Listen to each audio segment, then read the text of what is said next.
Hello student, हम लोग पिछले लेक्चर में इलेक्ट्रोकेमिकल सीरीज देख चुके थे और आज हम बात करेंगे गैल्वेनिक सेल के बारे में। गैल्वेनिक सेल जिसको हम वोल्टेनिक सेल भी बोलते हैं, वोल्टेनिक सेल बोलते हैं, या इसको हम डैनियल सेल भी बोल सकते हैं। ठीक है, डैनियल सेल। देखिए गैल्वेनिक सेल क्या होता है। Galvanic cell is the electrochemical cell which convert chemical energy into electrical energy. Galvanic cell जो होता है वो एक इलेक्ट्रोकेमिकल सेल है जो केमिकल एनर्जी को क्या करता है, इलेक्ट्रिकल एनर्जी में कन्वर्ट करता है। और अगर ये गैल्वेनिक सेल जो है जिंक और कॉपर के इलेक्ट्रोड का बना हुआ है तो हम इस गैल्वेनिक सेल को क्या बोलते हैं, डैनियल सेल बोलते हैं। डैनियल साइंटिस्ट का नाम है जिन्होंने कॉपर और जिंक के इलेक्ट्रोड को लेकर के गैल्वेनिक सेल का क्या किया, फॉर्मेशन किया। गैल्वेनिक सेल का वर्क क्या होता है, convert the chemical energy into electrical energy. तो देखिए यहाँ पे अगर हम बात करते हैं डैनियल सेल की, तो डैनियल सेल जो है कॉपर और जिंक का बना होता है और कॉपर का जो स्टैंडर्ड इलेक्ट्रोड पोटेंशियल होता है वो होता है 0.34 वोल्ट, जबकि जिंक का जो स्टैंडर्ड रिडक्शन पोटेंशियल होता है वो आता है आपका -0.76 वोल्ट। कॉपर का स्टैंडर्ड रिडक्शन पोटेंशियल होता है 0.34 वोल्ट और जिंक का स्टैंडर्ड रिडक्शन पोटेंशियल होता है -0.76 वोल्ट। जब भी हम इलेक्ट्रोड बनाते हैं तो इलेक्ट्रोड बनाने के लिए जब भी हम सेल बनाते हैं तो सेल बनाने के लिए हमको क्या जरूरत पड़ती है, इलेक्ट्रोड की जरूरत पड़ती है। ठीक है, जैसा कि हमने कहा कि हम डैनियल सेल की बात कर रहे हैं जहां पर हमको कॉपर और जिंक के इलेक्ट्रोड्स की जरूरत है। तो जब हम सेल बना रहे हैं तो उस केस में हमको ये सोचना होता है कि जो इलेक्ट्रोड्स हमने लिया है सेल बनाने के लिए उसमें कौन सा इलेक्ट्रोड जो होगा वो एनोड होगा, कौन सा इलेक्ट्रोड कैथोड होगा, या किस इलेक्ट्रोड को हम पहले बनाएंगे, किस इलेक्ट्रोड को हम बाद में बनाएंगे। तो इसको समझने के लिए हम स्टैंडर्ड रिडक्शन पोटेंशियल का डाटा देख करके हम समझ सकते हैं। जिस इलेक्ट्रोड के लिए स्टैंडर्ड इलेक्ट्रोड पोटेंशियल की वैल्यू क्या होती है, कम होती है, उसको पहले बनाएंगे। जिसकी स्टैंडर्ड रिडक्शन पोटेंशियल की वैल्यू ज़्यादा होती है उसको हम बाद में बनाते हैं। तो हम डाटा देख करके ये बता सकते हैं कि किस इलेक्ट्रोड को पहले बनाएंगे, किस इलेक्ट्रोड को बाद में बनाएंगे। जिसकी एसआरपी कम है उसको पहले बनाएंगे, जिसकी एसआरपी ज़्यादा है उसको बाद में बनाएंगे। अगर डाटा दिया हुआ है तो आप इस तरह से चेक कर सकते हैं, अगर डाटा नहीं दिया है तो आप इलेक्ट्रोकेमिकल सीरीज का यूज कर सकते हैं। अगर हम बात करते हैं इलेक्ट्रोकेमिकल सीरीज के बेसिस पे, तो इलेक्ट्रोकेमिकल सीरीज में जो इलेक्ट्रोड पहले आता है वो एनोड का काम करता है और जो इलेक्ट्रोड बाद में आता है वह कैथोड का काम करता है। तो अगर हम कॉपर और जिंक में बात करते हैं तो जिंक का जो इलेक्ट्रोड होता है, ठीक है, ईसीएस में पहले आता है और कॉपर जो होता है वह बाद में आता है। इसलिए जिंक का इलेक्ट्रोड हम पहले बनाएंगे और कॉपर के इलेक्ट्रोड को बाद में बनाएंगे। मैंने आपको इलेक्ट्रोड बनाना सिखाया है आपको इलेक्ट्रोड कैसे बनाते हैं। जैसे मान अगर जिंक के इलेक्ट्रोड की बात करते हैं तो जिंक का इलेक्ट्रोड कैसे बनाएंगे, तो हम करते क्या है, जिंक के राड को जिंक के ही सोल्यूशन में क्या कर देते हैं, डीप कर देते हैं। अगर हम जिंक के राड को जिंक के सोल्यूशन में क्या कर दें, डीप कर दें, तो ये हमारा बन जाता है जिंक इलेक्ट्रोड। क्या बन जाता है, जिंक इलेक्ट्रोड। और अगर मैं क्या करता हूं कि कॉपर के राड को कॉपर के सोल्यूशन में डीप कर देता हूं, ठीक है, कॉपर के राड को अगर मैं कॉपर के सोल्यूशन में डीप कर देता हूं तो ये हमारा बन जाता है कॉपर का इलेक्ट्रोड। ठीक है, ये हमारा हो गया कॉपर इलेक्ट्रोड। चूंकि जिंक इलेक्ट्रोड ईसीएस में पहले आता है तो उसको हमने पहले बनाया, कॉपर इलेक्ट्रोड ईसीएस में बाद में आता है तो इसको हमने बाद में बनाया। पिछले लेक्चर में मैंने ईसीएस के बारे में डिस्कस किया था। मैं बताया था कि हम किस तरह से ईसीएस का यूज करके एनोड और कैथोड का हम सिलेक्शन कर सकते हैं कि कौन एनोड है कौन कैथोड है, किसको पहले बनाएंगे किसको बाद में बनाएंगे। अब देखिए, अब हम इन इलेक्ट्रोड्स को क्या करते हैं, आप यहाँ चाहें तो यहाँ पर एक बल्ब लगा सकते हैं, ठीक है, और बीच में यहाँ पर हमने क्या लगा दिया, वोल्टमीटर, और इसको इस इलेक्ट्रोड से हमने क्या कर दिया, कनेक्ट कर दिया, दोनों इलेक्ट्रोड को आपस में एक दूसरे से क्या कर दिया, कनेक्ट कर दिया। अब देखिए क्या होता है, जिंक जो इलेक्ट्रोड है, आपको मालूम है कि जिंक पहले आता है, तो जो इलेक्ट्रोड पहले आएगा उसकी एसआरपी कम होगी और जो इलेक्ट्रोड बाद में आएगा उसकी एसआरपी क्या होगी, ज़्यादा होगी। तो मैंने आपको बताया है कि जब हम टॉप टू बॉटम स्टेज जाते हैं तो एसआरपी क्या करती है, बढ़ती है। एसआरपी बढ़ रही है, इसका मतलब कॉपर की एसआरपी ज़्यादा है और जिंक का एसआरपी क्या है, कम है। अगर जिंक का एसआरपी कम है तो इसका मतलब इसका एसओपी क्या है, ज़्यादा है, मतलब ऑक्सीडाइज होने की टेंडेंसी क्या है, ज़्यादा है। ठीक है, तो जिंक इलेक्ट्रोड में जिंक जो होगा वो क्या होगा, ऑक्सीडाइज होगा, और जिस इलेक्ट्रोड पे ऑक्सीडेशन होता है उसको क्या बोलते हैं हम लोग हैं, एनोड। जिस इलेक्ट्रोड पे ऑक्सीडेशन होता है उसको क्या बोलते हैं, एनोड। तो यहाँ पर क्या होगा कि जो जिंक राड है, जिंक राड से जिंक जो होगा वो Zm+2 के फॉर्म में सॉल्यूशन के अंदर आएगा और इलेक्ट्रॉन को क्या कर देगा, लूज कर देगा। ठीक है, अगर मैं इसके रिएक्शन को देखते चलूं, इस सेल के अंदर रिएक्शन क्या हो रहा है, तो हम ये कहते हैं कि एट एनोड, एनोड पे क्या हो रहा है, एनोड पे ऑक्सीडेशन हो रहा है। और ऑक्सीडेशन में क्या हो रहा है कि ऑक्सीडेशन में जो जिंक है, जिंक राड से जिंक जो है वो Zm+2 के फॉर्म में सॉल्यूशन के आ रहा है और इलेक्ट्रॉन को क्या कर रहा है, लूज कर रहा है।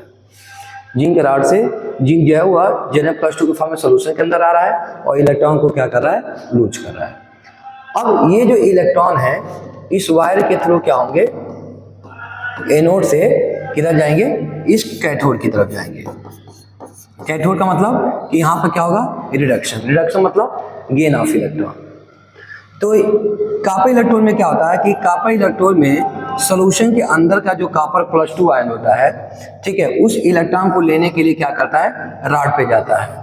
ठीक है, कहाँ जाता है, राड पे जाता है। तो क्या हो रहा है, अगर हम बात करते हैं एट कैथोड, तो कैथोड पे क्या हो रहा है, रिडक्शन हो रहा है और ये जो कॉपर+2 आयन है एक्वस के अंदर का, वो 2 इलेक्ट्रॉन को गेन करके और क्या बना लिया, कॉपर बना लिया। 2 इलेक्ट्रॉन को गेन करके क्या बना लिया, कॉपर बना लिया। तो ये एनोडिक हाफ रिएक्शन हो गया और ये कैथोडिक हाफ रिएक्शन हो गया।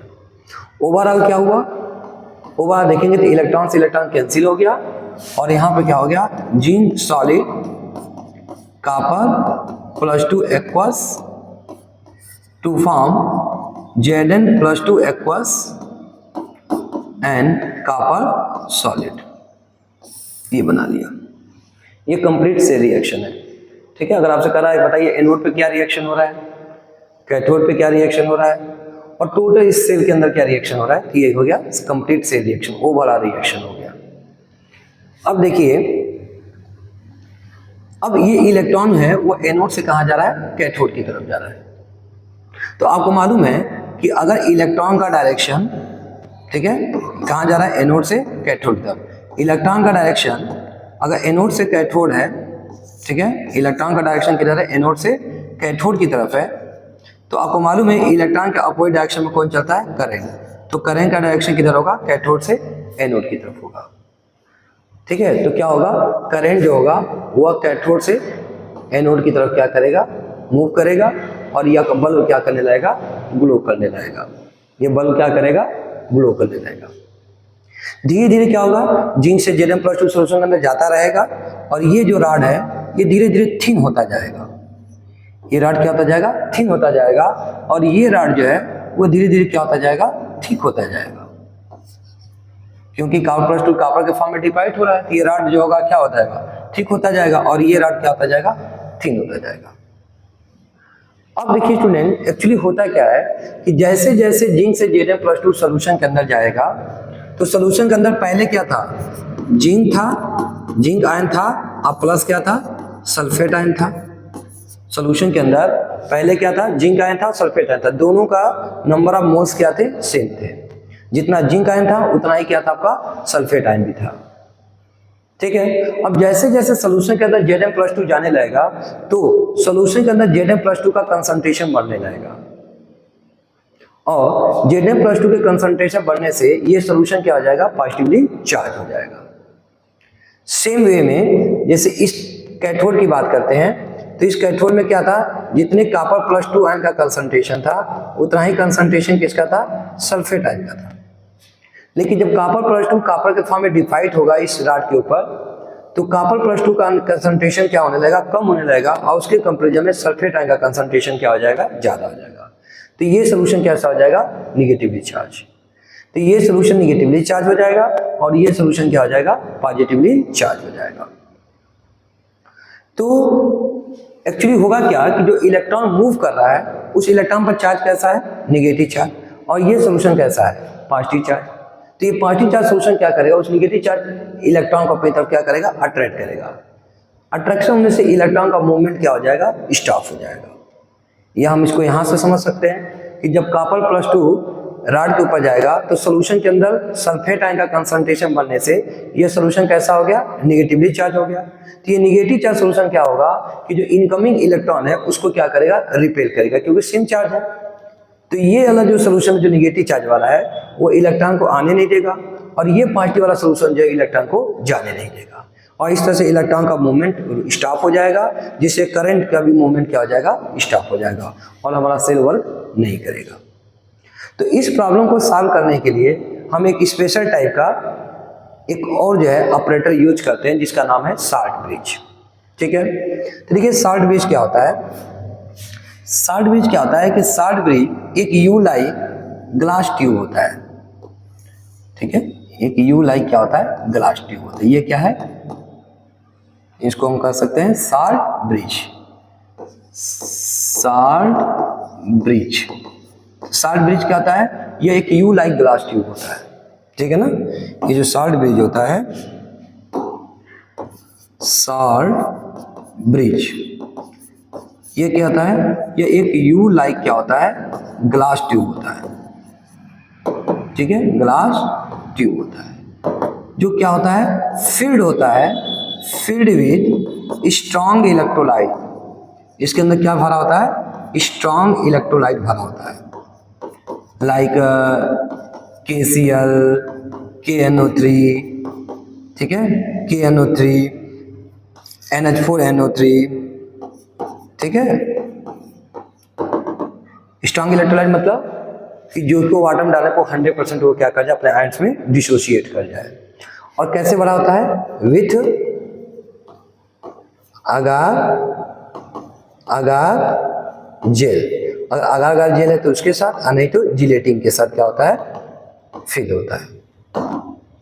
ठीक है, इसमें अगार जेल क्यों डालते हैं, क्योंकि जब अगार जेल के साथ इस स्ट्रॉन्ग इलेक्ट्रोलाइट को मिक्स करके और जब उसका पेस्ट बना के डालते हैं तो ये सेमी सॉलिड हो जाता है। अदरवाइज अगर आप डायरेक्ट इसको भरते हो स्ट्रॉन्ग इलेक्ट्रोलाइट को, तो चूंकि आपने क्या किया है कि ग्लास ट्यूब को उल्टा आपने कर दिया, इन्वर्टेड कर दिया है, तो ये जो आप इसके अंदर भर रहे हो क्या, स्ट्रॉन्ग इलेक्ट्रोलाइट, वो क्या हो जाएगा, वो इस सोल्यूशन के अंदर ही गिर जाएगा, जिससे कि आपका ये साल्ट ब्रिज का वर्क ही समाप्त हो जाएगा। ठीक है, तो साल्ट ब्रिज का जो हमारा प्रॉपर वर्क करे, इसके लिए हम इसको क्या करते हैं, सेमी सॉलिड के फॉर्म में कन्वर्ट कर देते हैं। मतलब जो स्ट्रॉन्ग इलेक्ट्रोलाइट है उसको अगार जेल के साथ मिक्स करके और सेमी सॉलिड बदल देते हैं, और सेमी सॉलिड के फॉर्म में इसको क्या करते हैं, साल्ट ब्रिज के अंदर फिल कर देते हैं।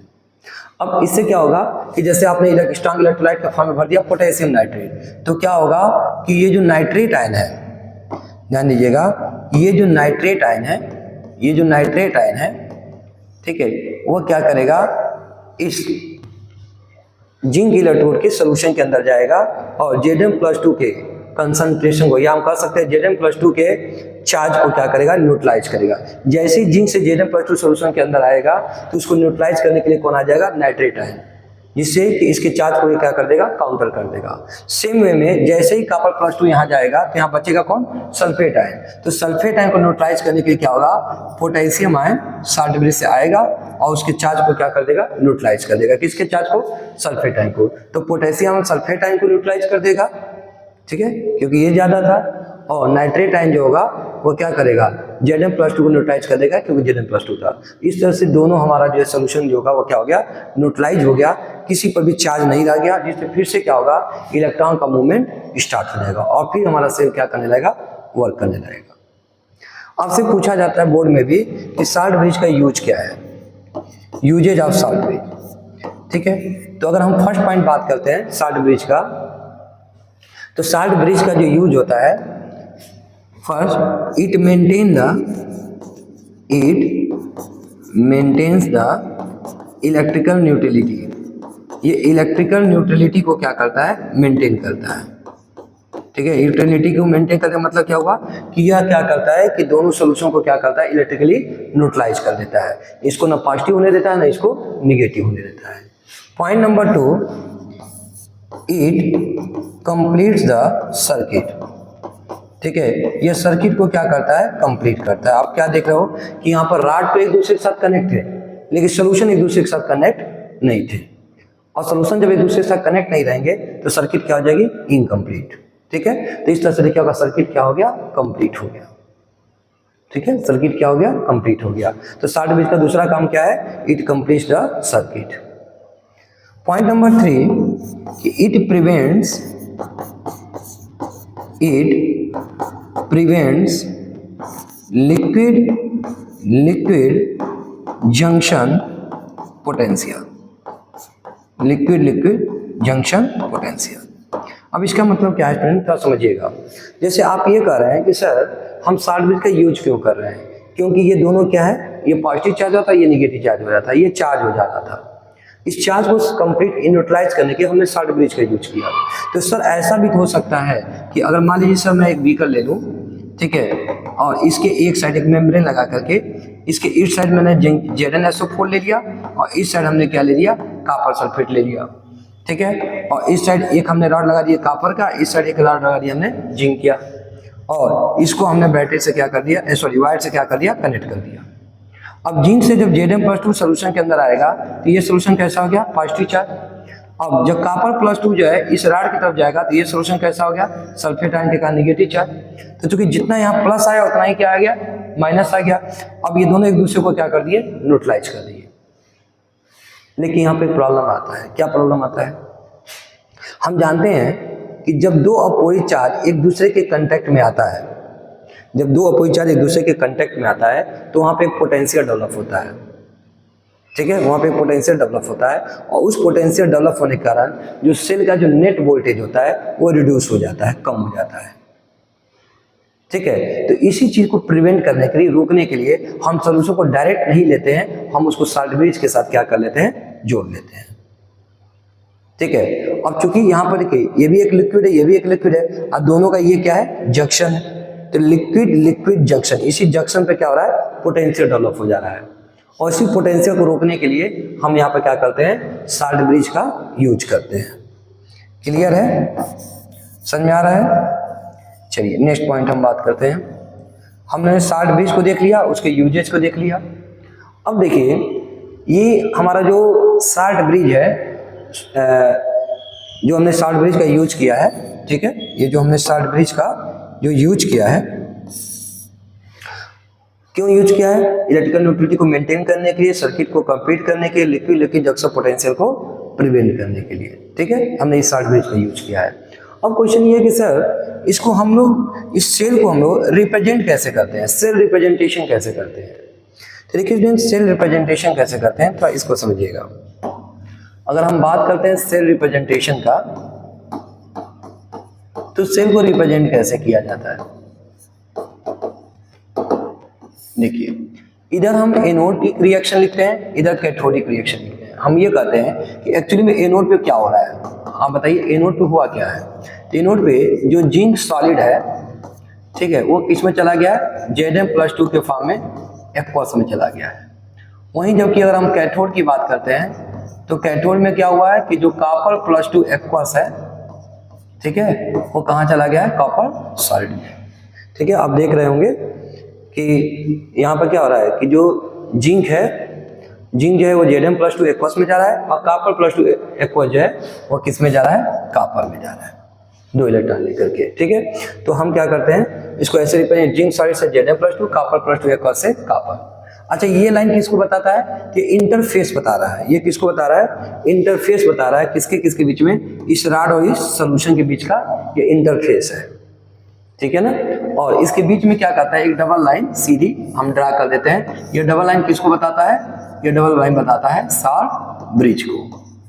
किसको बताता है, शॉर्ट ब्रिज को। और अगर इसका कंसंट्रेशन हमको मालूम है, जैसे मान लीजिए मैंने कहा इसका कंसंट्रेशन कितना ले लिया 1 मोलर, इसका भी कंसंट्रेशन कितना ले लिया 1 मोलर, ठीक है, और इसको हमने कितने टेम्परेचर पर बनाया है 298 केल्विन टेम्परेचर पे। तो हम यहाँ पर लिख सकते हैं कि सर इसका कंसंट्रेशन 1 मोलर है, इसका कंसंट्रेशन कितना है 1 मोलर है, क्लियर है, और ये यहाँ पर नीचे लिख देंगे हम टेम्परेचर कितना है 298 केल्विन टेम्परेचर, ठीक है। तो इसको हम क्या बोले हमने सेल रिप्रेजेंटेशन, ये सेल का क्या हो गया रिप्रेजेंटेशन हो गया, ये सेल रिप्रेजेंटेशन, ठीक है। जैसे कोई पूछता है कि ये डबल लाइन किसको बताता है, तो ये बताता है किसको साल्ट ब्रिज को। अब देखिए स्टूडेंट, जब हम साल्ट ब्रिज, ठीक है, साल्ट ब्रिज को और कैथोड एनोड को जब रिप्रेजेंट कर लेते हैं तो फिर इसके बाद से हमारे दिमाग में ये आता है कि जो हमने सेल बनाया है उस सेल का पोटेंशियल क्या है, जो हमने सेल बनाया है उस सेल का पोटेंशियल क्या है, हम सेल के पोटेंशियल को कैसे फाइंड आउट करते हैं। तो देखिए सेल पोटेंशियल या हम बोलते हैं इलेक्ट्रोमोटिव फोर्स, हम एक्चुअली में सेल पोटेंशियल निकालते क्या है इलेक्ट्रोमोटिव फोर्स को निकालते हैं, ठीक है। ऐसा सेल पोटेंशियल होता क्या है, तो हम बोलते हैं cell potential the potential difference between cathode and anode, cathode और एनोड के बीच में जो पोटेंशियल का डिफरेंस होता है उसी को हम बोलते हैं सेल पोटेंशियल। अच्छा स्टूडेंट, कभी कोई जैसे ये होता है कि ईएमएफ और सेल पोटेंशियल में कई लोग कहते हैं थोड़ा सा डिफरेंस बताइए, देखिए इसमें थोड़ा सा डिफरेंस भी है। जैसे कि अगर आप इन दोनों के पोटेंशियल का डिफरेंस ले रहे हो, कब ले रहे हो, जब इसमें करंट फ्लो नहीं कर रहा है, मतलब अभी स्विच ऑफ है, करंट का फ्लो नहीं हो रहा है, तो जब करंट का फ्लो नहीं हो रहा है तो उस समय इन दोनों के पोटेंशियल का डिफरेंस लेते हो तो उसको बोलते हैं इलेक्ट्रोमोटिव फोर्स।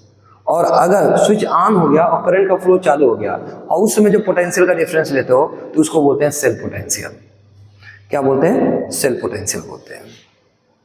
तो देखिए स्टूडेंट, अगर हमको सेल का पोटेंशियल निकालना होता है तो हम क्या करते हैं, तो ई नॉट सेल इक्वल टू होता है ई नॉट कैथोड, कैथोड के एसआरपी में से ई नॉट एनोड के एसआरपी क्या कर देते हैं, माइनस कर देते हैं, ठीक है।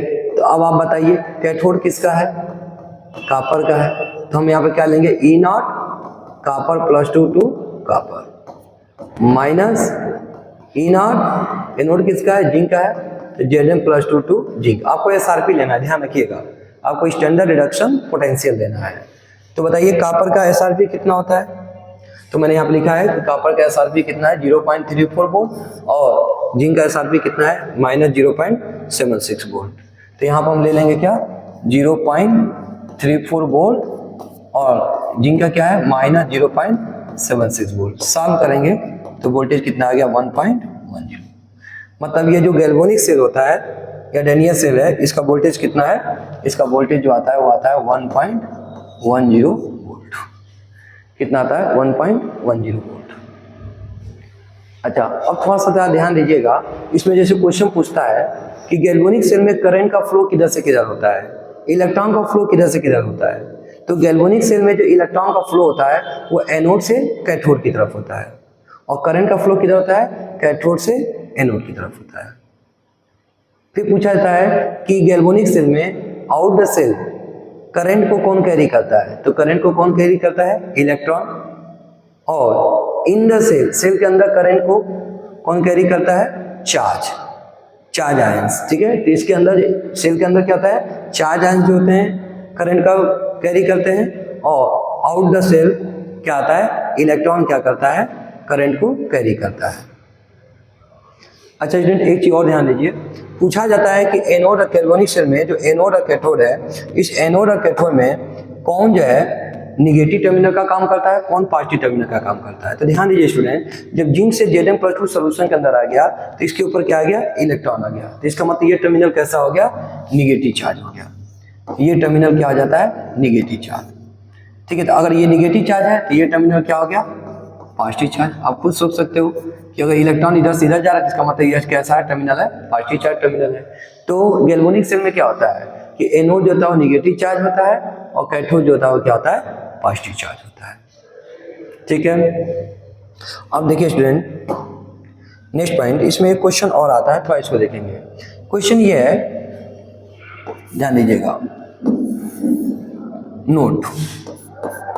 जैसे मान लीजिए मैं एक रेंडमली बना रहा हूँ कि जैसे मान लीजिए हमारे पास गैल्वेनिक सेल है, ठीक है। ये मान लीजिए आपका जो है जिंक का रॉड था, ये कॉपर का रॉड था, और दोनों को मैंने साल्ट ब्रिज से क्या कर दिया, जोड़ दिया, ये वोल्टेज हो गया, ठीक है।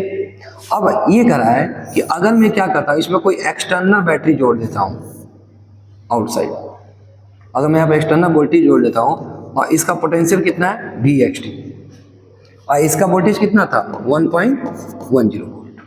तो यहाँ पर तीन केस लेकर के क्वेश्चन आता है। केस नंबर वन कि अगर जो आपने एक्सटर्नल बैटरी जोड़ा है, अगर उसका वोल्टेज गैल्वेनिक सेल के वोल्टेज से क्या है, कम है। केस नंबर टू कि जो एक्सटर्नल बैटरी आपने जोड़ा है उसका वोल्टेज जो है गैल्वेनिक सेल के वोल्टेज से क्या है, ज़्यादा है। केस नंबर थर्ड है कि अगर जो आपने एक्सटर्नल बैटरी जोड़ा है उसका वोल्टेज जो है गैल्वेनिक सेल के वोल्टेज के क्या है, इक्वल है। तो व्हाट हैपेंस, तो देखिए अगर आपने क्या किया है कि जो आपने एक्सटर्नल बैटरी जोड़ा है, अगर उसका वोल्टेज गैल्वेनिक सेल के वोल्टेज से क्या है, कम है, तो उस केस में सेल जो है वो गैल्वेनिक सेल के जैसा ही वर्क करेगा। गैल्वेनिक सेल के जैसा वर्क करेगा, इसका मतलब क्या हुआ कि इलेक्ट्रॉन का जो फ्लो होगा वो एनोड से कैथोड होगा, मतलब जिंक से क्या होगा, जिंक इलेक्ट्रोड से किधर होगा, कॉपर के इलेक्ट्रोड की तरफ होगा, और करंट का फ्लो जो होगा वह कॉपर से जिंक होगा। जिंक जो होगा वह क्या होगा, Zn+2 के फॉर्म में डिसोसिएट होगा, और कॉपर+2 आयन कॉपर के फॉर्म में क्या होगा, यहाँ पे आकर के इस रॉड पे एसोसिएट होगा, ठीक है। मतलब ये सेल कैसा काम कर रहा है, गैल्वेनिक सेल का। लेकिन वहीं अगर क्या होता है कि आपने जो एक्सटर्नल बैटरी जोड़ा है, अगर उसका वोल्टेज गैल्वेनिक सेल के वोल्टेज से क्या है, ज़्यादा है, तो उस केस में यह सेल जो है उल्टा हो जाता है और ये इलेक्ट्रोलाइटिक सेल के जैसा काम करता है। इलेक्ट्रोलाइटिक सेल मतलब electrical energy convert into chemical energy, ठीक है। अब ये बाहर से इलेक्ट्रिसिटी लेना चालू करे क्योंकि बाहर का जो वोल्टेज क्या है, ज़्यादा है, तो उस केस में क्या होगा, ये सब चीज़ें उल्टा हो जाएगी। मतलब क्या कि अब जो इलेक्ट्रॉन का जो फ्लो होगा वो कॉपर से क्या होगा, जिंक होगा, करंट का फ्लो क्या होगा, जिंक से कॉपर होगा, ठीक है। और इस केस में क्या होगा, अब कॉपर क्या करेगा, डिसोसिएट करेगा कॉपर+2 आयन के फॉर्म में यहाँ से, और यहाँ पर Zn+2 जा करके Zn के फॉर्म में क्या होगा, डिपॉजिट होगा। लेकिन अगर दोनों का वोल्टेज सेम हो गया तो उसके में क्या होगा कि जो हमारा बैटरी होगा क्या कर जाएगा, डेड कर जाएगा, मतलब बैटरी वर्क नहीं करेगा।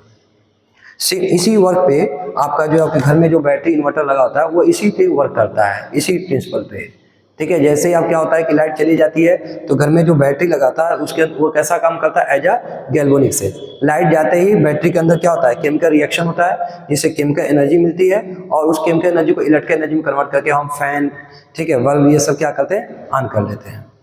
लेकिन अब जैसे क्या होता है कि जैसे ही लाइट आती है तो जो बाहरी वोल्टेज है, जो लाइट आती है 220 वोल्ट की, ठीक है, और बैटरी के वोल्टेज को अगर कंपेयर करते हैं तो बाहरी वोल्टेज ज़्यादा होती है, 220 वोल्टेज होती है, और जो बैटरी की वोल्टेज वो 220 वोल्ट से क्या होती है, कम होती है। तो उससे क्या होता है कि जैसे ही लाइट आती है तो हमारा सेल जो होता है जो मतलब जो बैटरी है उल्टा काम करने लगती है, और वो क्या करती है, इलेक्ट्रिकल एनर्जी लेती है, और इलेक्ट्रिकल एनर्जी लेकर के क्या बनाने लगती है, केमिकल एनर्जी, ठीक है। तो ये डिपेंड करेगा कि जो अपना एक्सटर्नल वोल्टेज जो है वो ज़्यादा है या कम है। कभी आप देखते होंगे कि लाइट रहती है लेकिन फिर भी बैटरी वर्क कर रहा है, इसके पीछे रीजन क्या है कि जो आउट वोल्टेज है, जो बाहरी वोल्टेज है, अगर वो वोल्टेज जो है बैटरी के वोल्टेज से कम है तो उस केस में वह बैटरी को चार्ज नहीं कर पाएगा, और उस केस में जो हमारा सेल जो है वो इलेक्ट्रोलाइटिक सेल के जैसा वर्क ना करके वह सिंपली किसके जैसा वर्क करेगा, वह जो है गैल्वेनिक सेल के जैसा क्या करेगा, वर्क करेगा, ठीक है।